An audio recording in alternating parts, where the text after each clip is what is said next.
Hello, and thank you to everybody for being there.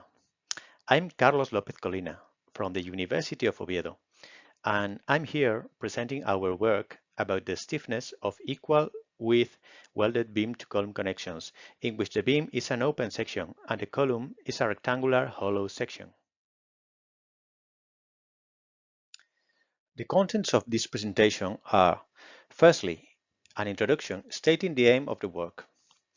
In this introduction, the component side walls of rectangular hollow section in tension or compression will be presented as the main object of the study. Secondly, our experimental and numerical work on the static connection will be presented. We will show our experimental arrangement, describe our proposal for a simplified finite element model, validate its results with the experimental ones, and finally extend the model. Then, an equation for the main component of the joint, the lateral faces in tension or compression, will be proposed. Another component will be also considered, the lateral faces in shear. Finally, a summary and the main conclusions of the work are going to be presented. As introduction, we can say that this work tries to extend the component method. The component method is one of the most extended analytical tools for the characterization of joints and is presented in the most important design codes. The method divides the joint into components with their individual linear stiffnesses, and then assemble those components as springs, obtaining the rotational stiffness of the whole joint. The problem is that despite some recent efforts on extending the method to rectangular hollow sections, in codes we can only find equations for the stiffness of components of open profiles. Therefore, many formulae are still needed for the stiffness of components of hollow section joints. This piece of research is focused on the main components of a specific joint, the equal width welded I-beam to rectangular hollow section column joint. This is especially interesting because these equal width connections are the way to obtain the highest possible rotational stiffness in directly welded joints between an open beam and a rectangular hollow column.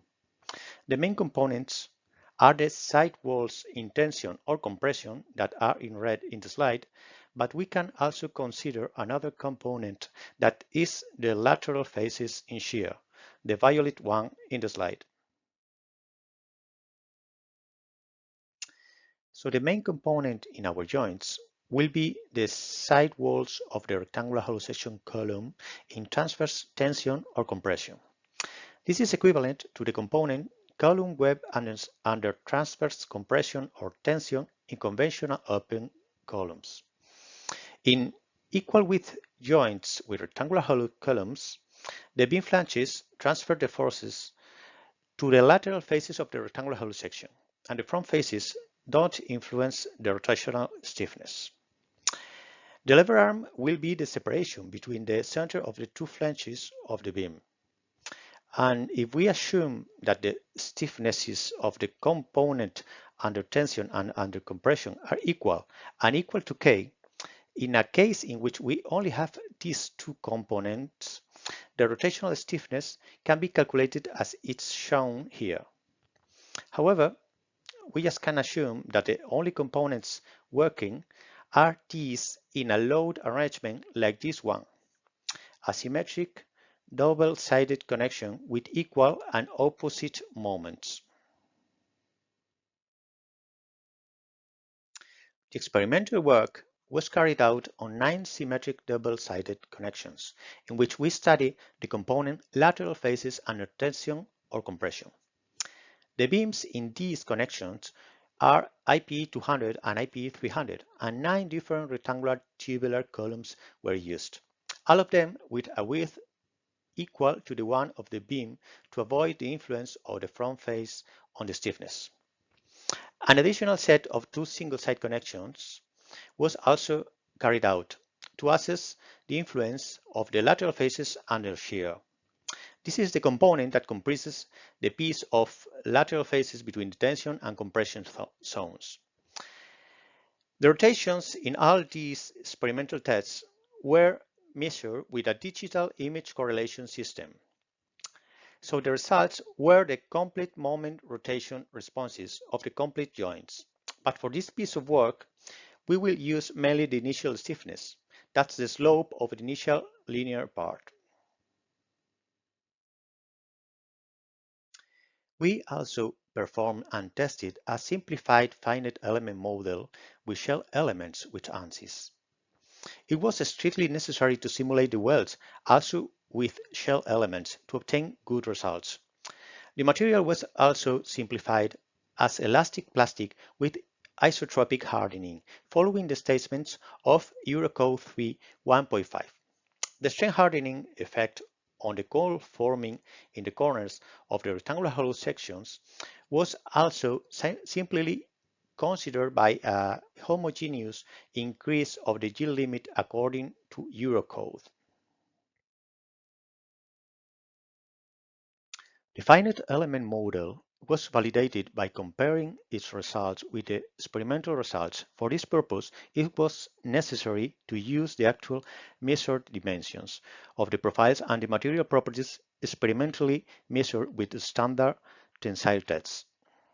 In this comparison, good agreement was obtained between the experimental and numerical moment rotation curves, especially at low rotation values.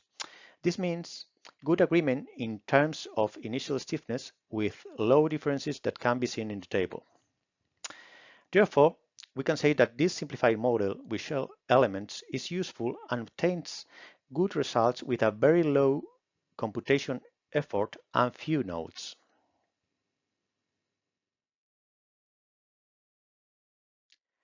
After the validation, the finite element model was extended to other equal width symmetrically loaded 27 joints to assess the influence of the main dimensional parameters. Three different IP beams were used, combined with rectangular hollow sections, in which the only changes can be the thickness and the lateral face's depth, since the front face width must be the same as the beam width. The results were more or less as expected. Of course, the initial stiffness increases with the tube thickness, and it decreases when the column depth increases, but this last relationship is more slight than the one with the thickness. After all the experimental and numerical work, we prepared a proposal for the stiffness of the component lateral faces under compression and tension. We tested four semi-empirical approaches. The first one was an adaptation of the Eurocode 3 equation for the stiffness of the web of open columns under transverse forces. The second one was a 4 hinges model. The third and fourth are semi-empirical models based on the ones proposed by Aribert for open columns, but changing considerably their coefficients and roots. All these proposals were compared with the results of the numerical work with the validated finite element model. The best agreement was obtained with the empirical models called 1 and 2. The adaptation of Eurocode equation and the 4-hinge model didn't give satisfactory results. The best and simplest equation for the stiffness of the component was the proposal in red, the empirical model 1. An additional secondary study was carried out on the component lateral faces in shear by studying it together with the lateral faces in tension and compression in equal width one-side connections.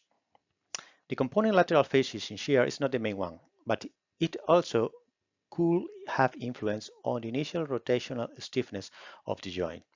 It's equivalent to the column web in shear. To assess the influence of this component, two additional one-side tests were carried out, and we compared their results with the ones from the component method. Using the equation for the stiffness of the lateral faces under transverse compression or tension, previously selected as the best one. For the component lateral faces in shear, we tested exactly the same equation used in Eurocode 3 for column webs. The results showed good agreement for the rotational stiffness of the whole connection. However, these results are based only on 2 experimental values, and the influence of the component on the rotational stiffness is not very high, so they should be confirmed with more research.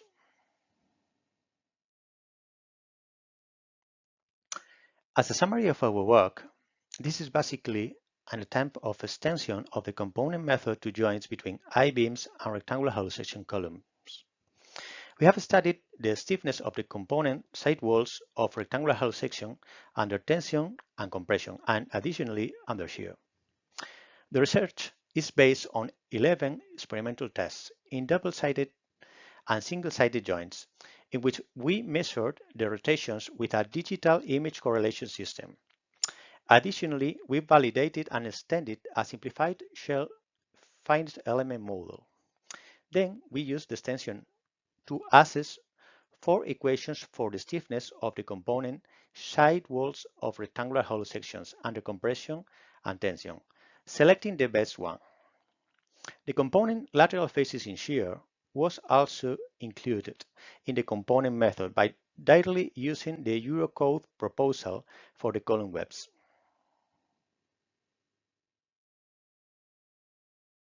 So the main conclusions are: firstly, the experimental apparatus that was used is useful and precise enough.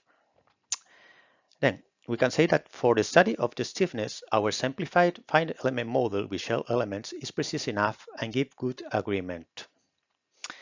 The extension of the finite element model showed that the thickness of the tube has higher influence on the stiffness of the lateral faces than their depth. The stiffnesses proposed in the Eurocode 3 1.8 for column webs can be adapted for the lateral faces under shear, but not when they are in tension or compression. And finally, we can say that the adaptation of 2 simple empirical formulae led to good results, and we selected the simplest one as a proposal for future design codes.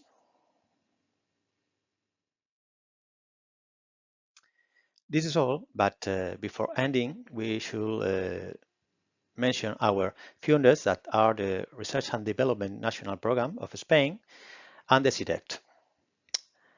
And now this is all, and thank you very much for your attention.